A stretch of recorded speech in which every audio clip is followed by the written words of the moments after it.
in the world just happened? No further questions. Again, thank you for answering my question. Your All right, Honor. Ms. Hartnett, you are all set. I wanted to correct something from the record yesterday. I wasn't sure when was appropriate to do that. Okay. Do you recall which lawyer asked you the question? Yes, Mr. Alessi asked me the question. Your Honor, are we going to proceed along with that? So why don't I see you outside? Thank you.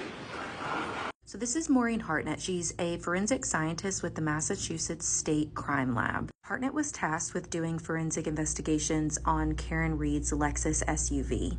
Yesterday, Hank Brennan called her to the stand to begin her testimony, and she testified that she observed damage to the rear passenger side of the vehicle, which included the broken taillight, a dent, scratches, and chipped paint. She noted the presence of glass shards and a hair on the rear of the bumper. Hartnett says that she swabbed various parts of the vehicle for blood, but all of the tests returned either negative or inconclusive for results. She did attempt to collect the broken taillight housing, but says that she required assistance from a Canton police officer due to the difficulty of the removal. Hartnett also mentions the red Solo cups. She says that she did collect those from the scene and that they allegedly did contain blood, but that those blood samples were never formally tested. Meaning the Solo cups did appear to contain blood, but there was no formal lab testing to confirm that it was in fact blood or whose blood it was, if it was blood at all. So that's what she testified to on May 14th. Now today, May 15th, the clip I just showed you, that's what she said at the end of her cross-examination, that she wanted to correct something from yesterday, meaning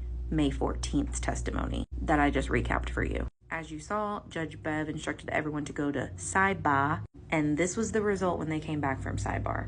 All right, so Ms. Hartnett, I am going to let you step down because questions from both sides are completed. Okay, so thank you. though. So what on earth do you guys think that she needed to correct from the record from May 14th? And you saw Judge Bev ask her if she knew which attorney asked her the question, and she said Robert Alessi, one of the defense attorneys.